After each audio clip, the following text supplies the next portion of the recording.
Good morning. Well, it was July 3. And prior to that, I had received an invitation from Ron Day to take a little bit of a trek with him and 13 other people up to Surprise Valley in Idaho. And you're wondering, where is Surprise Valley at? Some of you may not know where Surprise Valley is, so I figured, I'm going to help you out a little bit this morning. So you can see where it says home. That's my home. It's there here in Caldwell. And you can see where Sun Valley is located. It's located up in the heart of the mountains there. In fact, if you were to go straight west as the crow flies, it's probably about 110 miles or so as the crow flies from here. But if you're going to drive it, it's quite a bit further. Obviously, it took us probably, 3 to 4 hours to get there by car. 190 miles, okay, thank you, Ron. And I'm going to go back. So Sun Valley itself, there's Sun Valley before we get to our point of starting our... Do you mind if I take my backpack off? I don't want to wear this during the whole sermon. So I think I'm going to go ahead and take this off. I've carried it enough, believe me.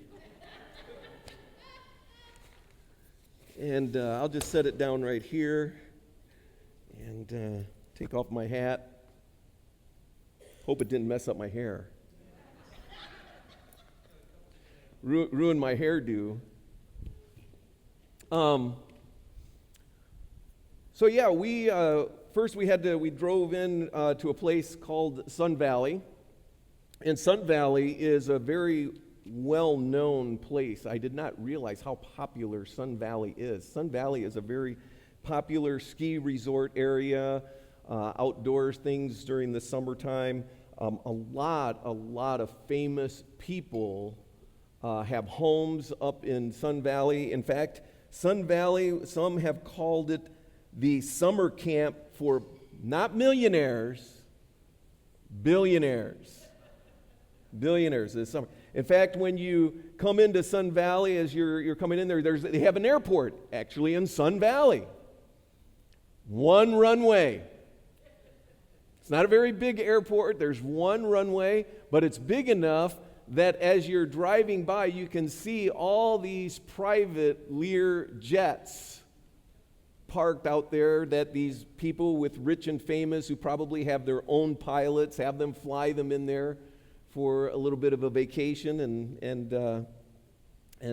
for a short stint. But we weren't going to Sun Valley. We had to go through Sun Valley to a place called the Fall Creek Waterfall Trailhead. And this next picture, that is the trailhead right there. So that was our starting point. These aren't our cars, but that's, again, a Google picture of some vehicles.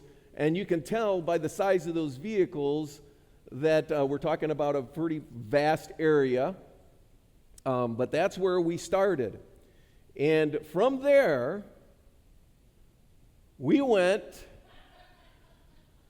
4.7 miles. I would say it was probably more than that, 5 miles at least. And don't let that 2-hour, 26-minute figure fool you. Yes, I don't know. That is someone who definitely is not carrying a backpack. I would say that might be more so when you're coming down the mountain. And we were able to get down the mountain, as I'll tell you here shortly, in about 2.5 hours. But again, this was quite a trek going up this spot here. The elevation of the trailhead where we started gives you a little bit of an idea. We were at about 7,200 feet. 7,200 feet. The spot where we were going to set up our tents and camp up there in the mountains, that was at 9,300 feet. So 9,300 feet. We're talking about an elevation increase of 2,100 feet in 5 miles. Okay? And actually not really 5 miles, because the majority of that happened in the last 2 miles. Okay? The last 2 miles. This is the group that we went with. You probably recognize some of these people. You see Pastor Chris there. He's taking the kind of the selfie pose for all of us.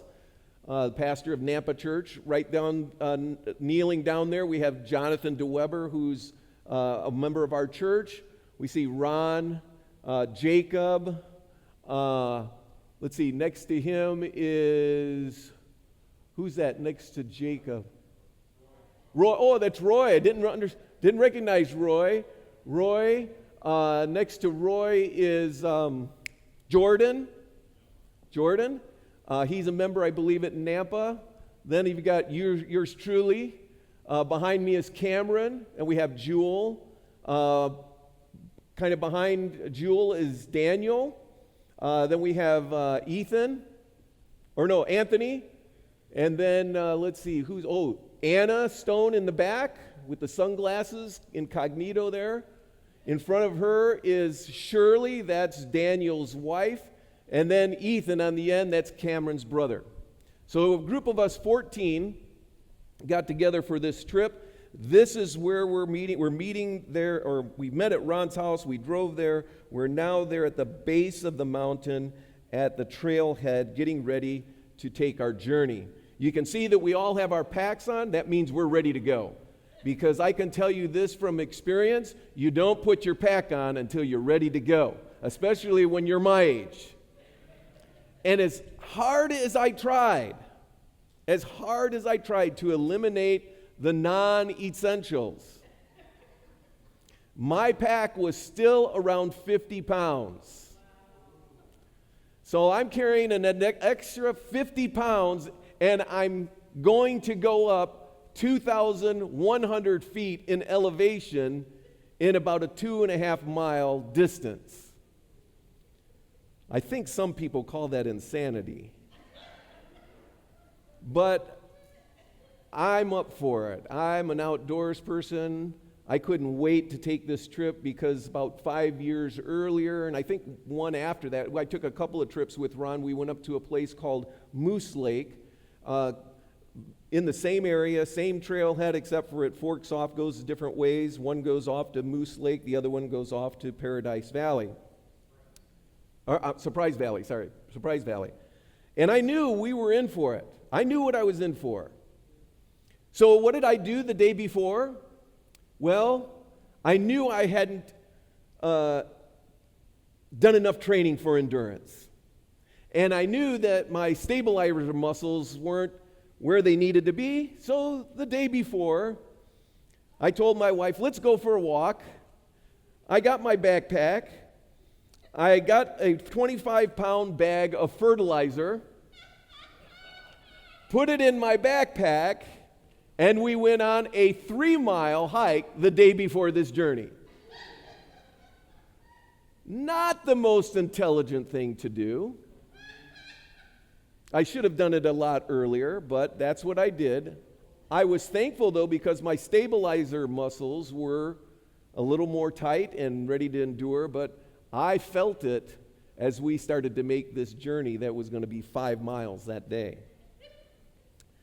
I have now learned that I told my wife, I'm going to start, if we're going to go in July, I'm going to start in May carrying the 25-pound fertilizer. At least I'll work up to it. It'll be once a week, then the next day it'll be twice a week, then it'll be 3 times a week, and I'll work up instead of doing it the day before. Not very wise. So I want to have to move a little quicker here so I can get through to this. So we're setting out on this journey, and before we left, I looked at the young people and some of the other people in our group, and I knew from experience what this was going to take. And I said to some of them, I made this kind suggestion, you know, your pack looks pretty heavy. I think it would be wise for you to look in your packs and see, is there some non-essentials that I have in my pack that I should leave behind in the car? Nope, there were no non-essentials. I was like, okay, I guess, they're young. They're 19, 18. I'm in my 60s, so I'm a little older. So we set out, and there we are. You can see this little selfie with people behind me, and then we're on our journey, on our trail. And for the first part of the journey, it's for the most part flat. Not necessarily, it kind of rolling a little bit. But there are a few places that you have a good incline like this, and you'd go up, and you'd come back down. And then you'd go a little bit longer for a flat, and then it'd go back up, and a pretty good incline, and then you'd go back down. And we did this for probably about 3 miles. About 1 mile into the trip, we came to a creek. You probably can't see it very good here, but this is kind of looking down, because all along the trail that we took, there was a creek for much of the way of this first part of the trip, and you can see it's kind of down there in the valley. I know it's hard to see on this screen, but the first mile in, you've drunk plenty of your water. One of the things that you take with you if you're an experienced backpacker is you take a water filter with you of some sort, because even though these mountain streams look pristine, there's bacteria in there that you can get, what you call giardia, and it's kind of like Montezuma's revenge for a long period of time, and you don't want that. So we'd have our water filter, and so when we got to that spot, we got some fresh water. We made our cross across the creek, got onto the other side, and continued on the journey. And again, it was gradually increasing. Here you can see part of the trail. Again, this would be considered a mild part of the trail, believe it or not, as we're going along. But the further we would get in, we came to a point again where there was a dividing of the way. This is just another picture, but there was a place called a fork. And at that fork, again, if you went off to the right, you would start to cross the creek, and you'd go up another incline, and you'd start to go to Moose Lake. We went off to the left, because we're going to, where are we going? Surprise Valley. All right? I know now why they call it Surprise Valley. Okay? So we're on our way up. And finally, we after that fork, it starts to get probably an increase, something like this. All right, because this is where it gets fun. We're about to the fun part. Because after about probably another mile, not even a mile, I think probably half a mile, now you come to what they call on a mountain a switchback part of the trail. And what that means is the incline is so steep that you can't go straight up the mountain. You have to zigzag up the mountain, right, on the trail. And again, you would still come to certain spots where now the incline, and I'm not joking, is like this. Now, there's no problem when you're climbing up a mountain and you're going forward. Because if you fall, you're going to fall towards the mountain. That's still not going to feel very good. But it's another thing to come back down that same incline, because if you fall, you're going to roll down the mountain. Okay? Well, some of our team was, again, very anxious to get to the top, and so they took off. I was a little concerned about the group that was behind me because, again, they were all members of my church for the most part. So, with the exception of Shirley. Shirley was with them. Daniel kind of left her in the dust, and he was on his way up, and I was like with this group, and I'm like, well, I can't leave this group behind. And so there was Shirley, there was Anna, there was our young people, Cameron, Jewel, Ethan, Nathaniel, and myself. And the weather is when we started out wasn't bad, but it's starting to get cloudy. And rain was predicted. And rain started to fall every so often. Then it would stop. Then it would rain. Then it would stop. And I know we had fallen way behind the other group. And so I said to our group, I said, hey, I know you're tired, because they wanted to rest. So I said, look, you can rest, but hey, we need to get moving. Because we do not want to be on the side of this mountain when the sun goes down. Because when the sun goes down, even though we've got flashlights and whatever, we're not even to the hard part yet. We haven't even reached the fork yet. We're still on pretty much flat land. We haven't even gotten to the mild incline, let alone the severe incline. And they're stopping. And so I would coach, I didn't want to it's hard to take your pack on and off. When you have a 50-pound pack, you don't want to be putting it on and off, on and off, on and off. It takes a lot of effort to do that. And so I started going. I said, hey, I'm going to set the pace here. You guys follow me. And so I'm going. And I'd get so far. And I'd turn around.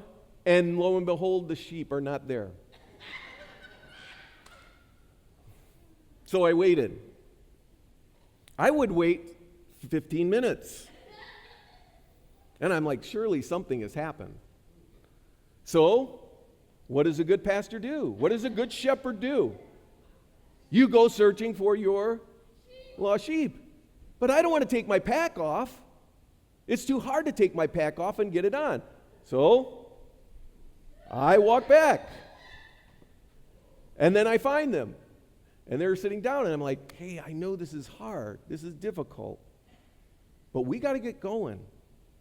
So let's get going. Let's get your packs on. Let's get going.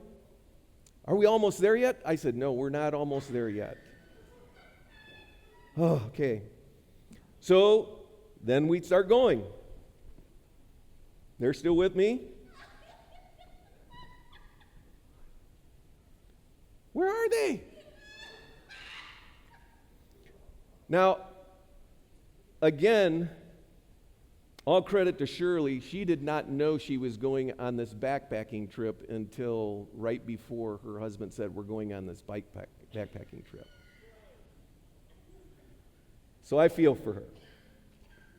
So, long story short, I'm getting worn out. And we're not even to the fork yet. And I said to them, hey, I said to Shirley, she's the oldest one there. I said, Shirley, you have a radio. I'm gonna make sure you have a radio. Anybody here have a whistle? They had a whistle. Somebody had a whistle in that group. I said, I hate to do this, but I'm afraid that the other group isn't going to realize, hey, we're way behind and we probably need help. And so what I'm going to do is I'm going to have to go. And when I get up to the top, I'm going to let them know, hey, we need to help y'all out and to come down and help you, because, again, in my mind, I'm thinking we're not going to get there before nightfall at this pace. So I took off by myself. And I got to a part, I've never been on this trail before. I'm going up this trail, and there's times where I'm like, is this really the trail? I mean, could it really be this challenging? And it was. And so then I would stop, and I would drink some water, had some electrolyte, some power, some protein bars, have that, and I'd go on up. And I'd be praying, God, I need to help me get up there. So finally, I get to a point where I'm thinking, this is Surprise Valley. I get to this open, grassy field area, and I'm like, yes! And guess what? Surprise! It wasn't it! I'm like, surely they're up here. They're way ahead of me. I'm looking around. There's no tents. There's no evidence of any people there. And the trail goes on. And I'm like, oh, my word. I'm like, God, please, I don't know how far I can keep going. And I would and there would be another area that was, again, a grassy opening. And I thought, this is it. It wasn't. Surprise.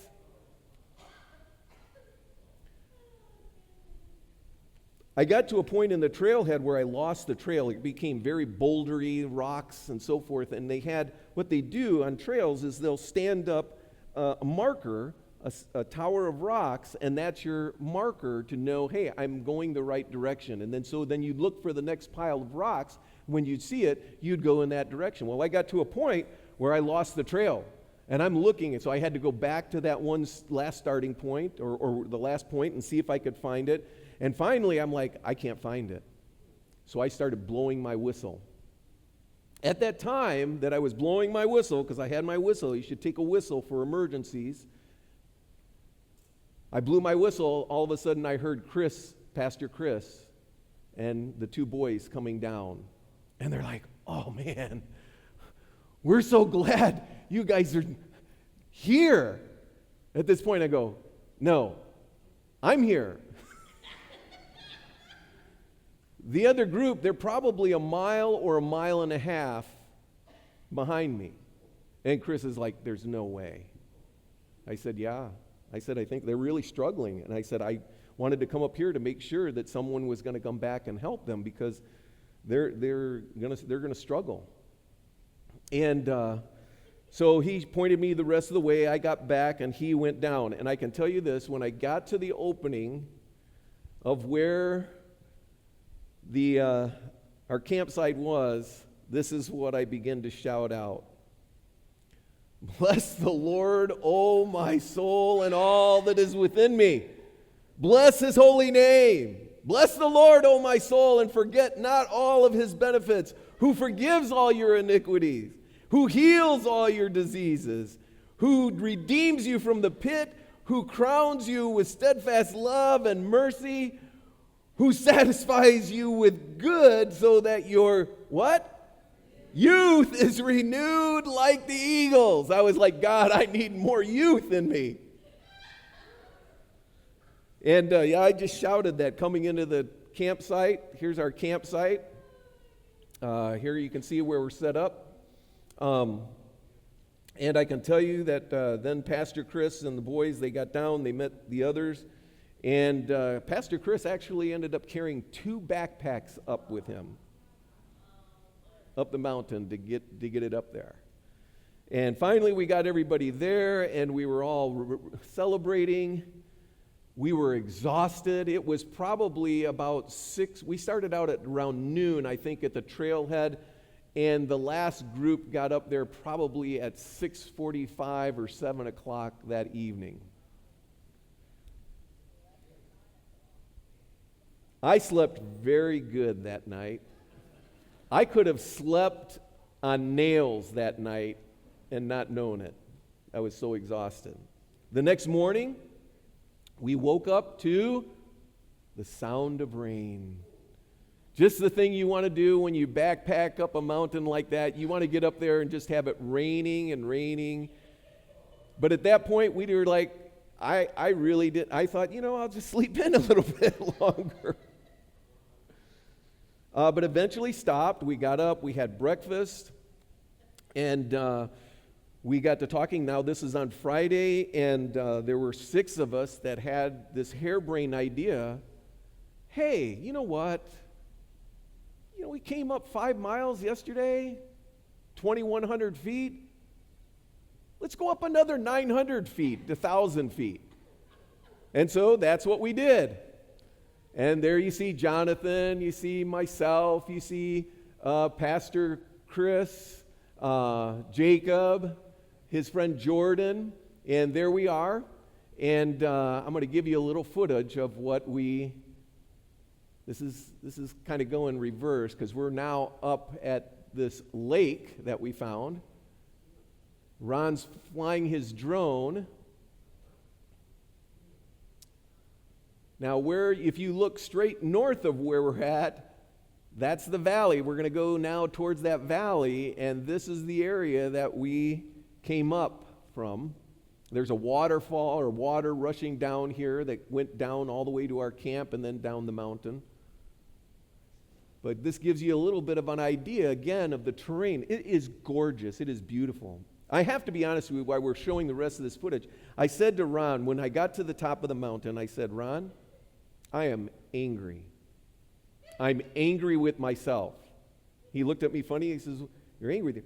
I'm angry with myself because I was not insistent when those young people didn't shed any of their backpacks. Because I knew better. I knew what it was going to take. And I should have insisted that they shed some of that because I was concerned for them. And then I said, and Ron, I'm angry with you. Because I said, some of the people that are on this trip, including myself, probably have no business making this journey up here. It's too challenging. And he goes, Pastor Louis, I'm so sorry. I made this trip 20 years ago, and I forgot how difficult it really was. This was more difficult than the one that we took up the first time, the first two times. Yeah, to Moose Lake. So again, this just gives you some idea of what the footage looks like. There's the lake that we hiked up to. And it looks like it'll come back to where we were. So, when we got back down into camp, Jonathan had satellite kind of connection, and we asked him, hey, would you check what's the weather look like for tomorrow? Because it's still kind of overcast. He goes, oh man, tomorrow it's supposed to rain most of the day. We're like, you got to be kidding. No, it looks like rain for most of the day. So we had sundown worship that evening as the sun was setting. And we decided I'm going to come back to that. The sun was setting. We prayed, and one of the prayers that was prayed is, God, you're the God of nature. You oversee all things. Would you be so kind as to grant us a sunny day tomorrow with no rain? Guess what happened? That was the next. We wake up in the morning, and the sun is shining. No clouds. And we went through the day, and I'm just going to quickly go through some pictures. And we spent the Sabbath looking at, this is now looking down at our campsite from another mountain peak. You can see the tent there, the orange tent. That's looking over my shoulder down through a valley. This gives you another viewpoint. There's Pastor Jonathan sitting down next to me.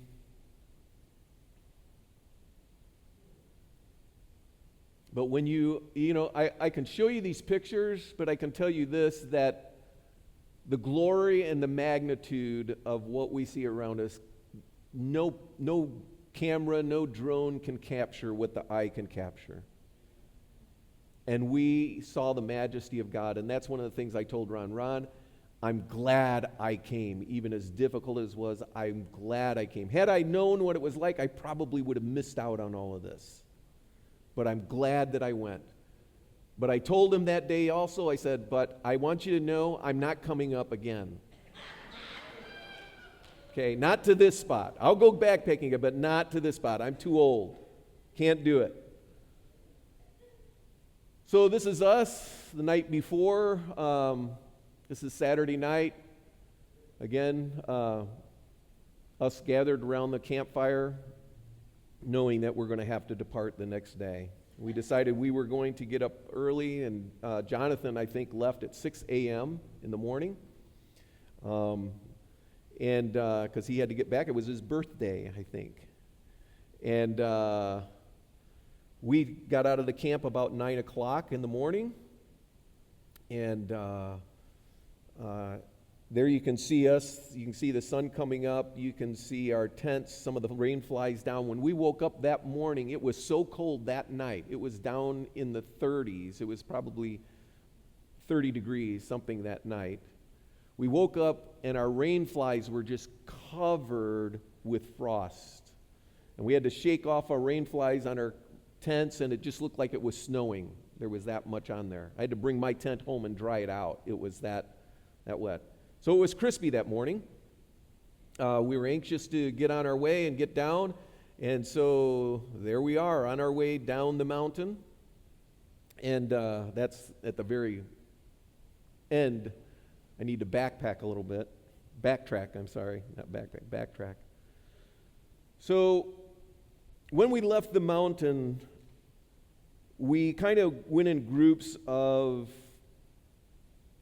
people's abilities. Ron and I took off together. Pastor Chris and the two boys, they went down. They were going to go to another spot to get some more drone footage. So they left. Then Ron and I, and then our group was with us. We were all with each other for the most part at the beginning, but because of, again, our abilities, we got separated from one another. And on the way down, got to a point not very far from leaving the camp, because it was so cold that night. I had my fleece on, and I decided, you know what, I need to take my fleece off. I'm going to sweat to death in this thing. And I didn't want to take my full pack off. So I just released the shoulder straps. I still had my belt down here fastened, and I had Ron balance it, and I pulled this off. And as I pulled this off, my whistle came off. Now, I didn't know my whistle came off, but my whistle had dropped, and we went on our way. And on the way down, Ron and I were chatting and talking, and groups were with us, and then we got separated from one another, and we met another couple. We heard some footprints in the back, but they were moving quite a bit, and I said, I wonder if that's one of our group, and Ron goes, I don't think so, because it sounds like they're running. That's not our group. And we turn around, and here's these two middle-aged, very fit couple coming down the mountain. And we started up a conversation with them. It turns out that they needed a ride because they were just dropped off there earlier, and they thought, well, we'll just thumb a ride from someone to get back to Sun Valley. And so Ron and I talked, and he goes, you think I should offer him a ride? I said, well, it's up to you. It's your truck. So he did. So we kept going, and we got down to the bottom of the mountain. Pastor Chris finally caught up to us, and then they passed us, and we got down, and we were down. We started out at 9 o'clock. We were down in the parking lot at just before 11:30, so just at that 2.5-hour mark. But the rest of our group wasn't there yet. So we waited. We figured, well, can't be too far behind. And then we had a group kind of trickle in. And then some more started to trickle in until we finally got to a point and we were missing 3 people. It was Shirley, it was Daniel, and it was Anna. And we were like, surely, no pun intended, by the way, surely they can't be too far behind us. And so we waited, and we waited. And after about an hour, Pastor Chris got his drone out. He flew the drone up and started going down the trail. He got about 3/4 of the mile, and there was some people. And he's trying to look on his small screen because it's got a camera on the drone. And he goes, I don't think that's our group. He says, I don't think that's them. And we looked, that probably doesn't look like them. And so he flew on farther till he got out to 1.5 miles. No sign of them. So Roy says, okay, I'm going to go looking. And I'm like, yeah, that's the right thing to do. So Roy takes off. I go over, I get some more water, I put some electrolyte in it, and I figure I'm going to need this I mean, it's going to be at least 1.5 miles out. I knew that. And so I left my bag there, and I went off, not knowing I didn't have my whistle with me. Didn't even think about that. I had my water. I figured that would be good enough.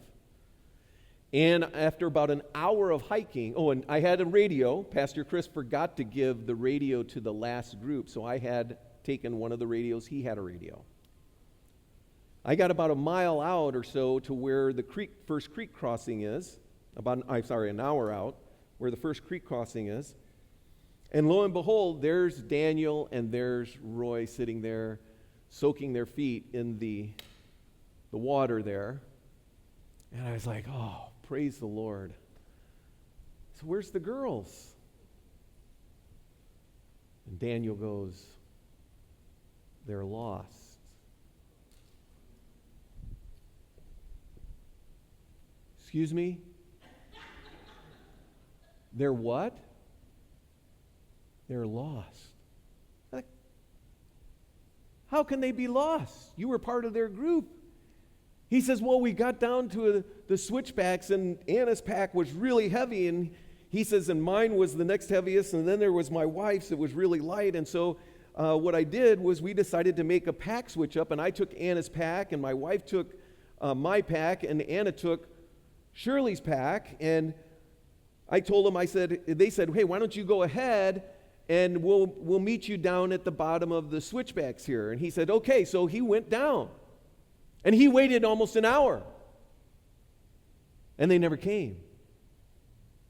So he dropped his backpack and he started running back up the mountain, or as best he could, going back up to where he left them. He got up there, there's no sign of them. So now he's in a real panic, and he starts running down the mountain until he finally runs into Roy. And a little bit after that comes me. And he tells me what's happened, and so we're there, and I decide I need to radio Chris, and the radio is starting to chirp. I'm like, what's wrong with the radio? So I get a hold of Chris, Pastor Chris, and I said, hey, you need to go to the ranger station. There was a ranger station about almost 1 mile down the road from the trailhead. Go tell the ranger we've got a problem. We've got 2 hikers that are lost. We're going to go and continue up to go look for them. I said, we have another issue. He says, what's that? I said, the issue is this. I have 16 ounces of water left. Roy has 1/2 inch of water left in his. Daniel doesn't have any water. And none of us, I didn't think to bring a water filter with me. So I said, after you go to the ranger station and you start coming up, because we're all going to go do this search, you come up, bring a water filter, bring some food bars and everything, because we have no idea how long we're going to be on top of this mountain looking for these girls. So I prayed, after that finished, I prayed with Roy, I prayed with Daniel, and we prayed this prayer. We prayed, God, please be with the girls, keep them safe. Don't let them be afraid. Don't let them be scared if they're lost. Don't let them grow anxious and panic. But help us to find them and help them to be safe. And we took off. We got back to the backpack where Daniel had left Anna's backpack, and we had no sign of them up to that point. We're yelling, and you know me, I've got a loud voice, and I'm yelling, Anna, Shirley, no response. We leave Roy at the backpack. We say, you stay here, because he was done. Stay here, we're going to continue. Daniel and I started continuing going to the mountain. I have to tell you this, in all honesty, friends, I would get so far, I was so worn out that I would stop and I would have to pray. And I prayed the prayer, Lord, renew my strength. Renew my strength. I know that you never quit on us. I need your strength now to help find these girls. And I would get enough strength, and I was able to go another 200 yards. And then all of a sudden I'd get worn out again. And I had to pray myself. I prayed myself almost all the way up the mountain. The radio had long quit. It quit after the stream area. Couldn't contact anybody more. Got up the mountain, or getting up the mountain, I almost got back to base camp. I got to a point where I was just like, I had to pause and pray again. Daniel kept going. It was only probably another 100 yards up. He got up and he came back and he says, they're not there. Because we figured, well, maybe they went back up to base camp. No sign of them on the way up. Didn't hear them at all. It's like, oh boy. So we started our way back down. We figured we're going to meet the rest of our team. We're going to have to divide up and go and search in different areas. And all of a sudden we heard this voice. Pastor Lou! Daniel! Yes! What? So we go running down the river. What? We found the girls! Praise the Lord! So we got down the mountain. By the time we got down the mountain, I'm going to fast forward. By the time we got down the mountain, at this point, we get to our cars. It is now 6 p.m. 6 p.m. What time did we leave in the morning? 9 o'clock. I had done over 15 miles that day. What did I tell Ron before that? I'm never going up here again. Once I get down, that's it. Little did I know that the Lord had a sense of humor and said, oh, yeah, buddy. But I was so thankful. We stopped at a place when we got to Sun Valley. It's called Snow Bunny. And we stopped there to have our first meal since Thursday that was, a really good meal. And we began to compare stories. So this is where it all built up to this point. As we shared stories, this is what happened. On the way down, what did I drop? My whistle, without knowing it. Anna and Shirley just happened to look down on the trail and saw my whistle and said, oh, I think that's Pastor Lou's whistle. We need to pick that up. We'll give that to him when we get down the mountain. Okay? Daniel goes down the mountain. The girls get to a point off of one of the switchbacks and they take the wrong path. Now they recognize that they're not going the right way and they don't know how to get back to the trailhead or to the trail. Anna Stone just happened to sometime just shortly before that decided to switch carriers from Verizon to T-Mobile.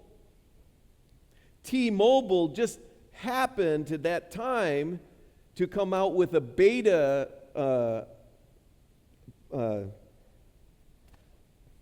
satellite for T-Mobile phones, or for those who want to try the beta, and Anna had accepted that.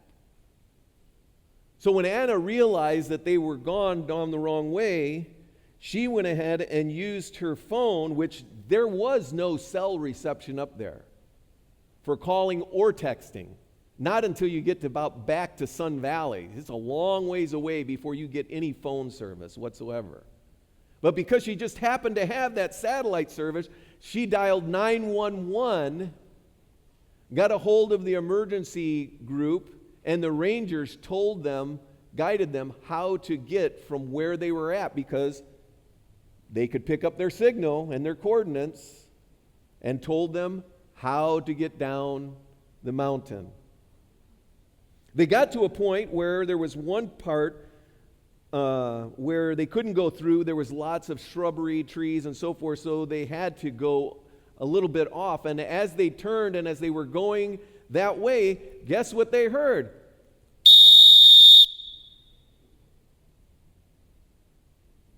Oh. They grabbed the whistle and blew it.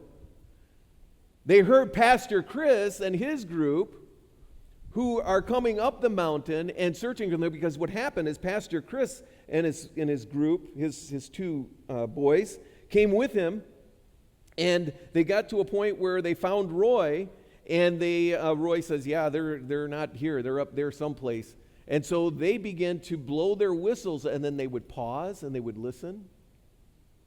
And they'd blow their whistles, and they'd pause, and they would listen to see if there was any response. And they would keep doing this as they're going along. Had they not paused and done this, the girls would have never heard their whistle. Because just as at this one point where the girls made this turn, because there was too much shrubbery and trees here, they had to force themselves to make a turn and go back this way. Had they not done that, and they would have continued to go down, they wouldn't have heard Pastor Chris and their group's whistle. But they heard the whistle, and they responded, and they just happened to come out at the same point. And Pastor Chris was so excited, and he says, hey, did you see Pastor Lou and Daniel? And they said, Pastor Lou and Daniel? No, we didn't see them. And that's when they knew we were up the mountain, and of course they came up, and we found out that the girls were okay. When we got down to the Snow Bunny, I said, we were again sharing stories, and Pastor Chris, I said, how were the girls when you first came across them? Were they scared? Were they nervous? No. They were just like nonchalant, just like, yeah, nothing had happened. And they were okay. Nobody was hurt. I can tell you, when I was going up the mountain calling down to them again, I was thinking, and I was searching the landscape, because all I had in my mind was one of them was in front of the other, and when they were going down the mountainside, one of them tumbled and knocked the other one, and they went tumbling down, and they're knocked out, and they're hurt someplace. But that wasn't the case. So I wonder, is this just coincidence? Or was it God's providence? Did God say to his angels, did he say, hey, we got to do a rescue here. These poor humans. Hey, when Pastor Lou drops his whistle, help these girls find it. Had I not radioed, if Daniel wouldn't have come down the mountain towards the parking lot to get help, I would have never reached him in time with a radio that worked. I would have never been able to radio Pastor Chris and say, hey, we're out of water and we need food and the girls are lost. He would have never gone to the radio station. He would have never been able to inform them. He would have never come up the mountain looking for us. None of that would have happened unless it was too late. So all these things, and there's so much more, but God, we saw how God, as we were reviewing this together, how God had just connected all these things and how he intervened and he rescues us. So here's the thing. What's going on in your life today? Do you ever feel lost? Are you worried about something in life? Maybe things in your home?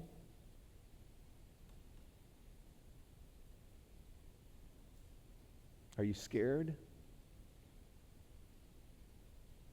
God's got you. He's got you. And he will rescue you. Father in heaven,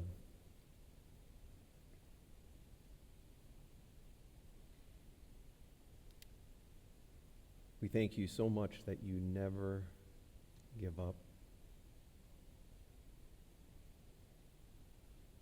You keep fighting for us. I pray, Lord, that as we leave this place today, that we'll be reminded of that fact. That we can always turn to you. No matter what the condition, no matter what the situation, knowing that you are there for us. That you'll either calm the storm or you'll calm the child. But either way, you will fight for us and rescue us. Lord, I pray for anyone here now within the sound of my voice, whether it's here in this church or whether it's on the internet, Lord. If there's someone, Father, that again is feeling just so lost or destitute or hopeless, may they have hope from what they've heard today. And may they allow you to rescue them. For those of us, Lord, who recognize that, may we live our lives in such a way that, Lord, portrays that even though we are living in a world of trouble, that we have a peace that passes human understanding, knowing that you are with us and that you have won the victory.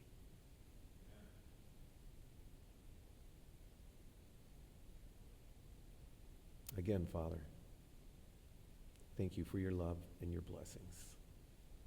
In Jesus' name, amen.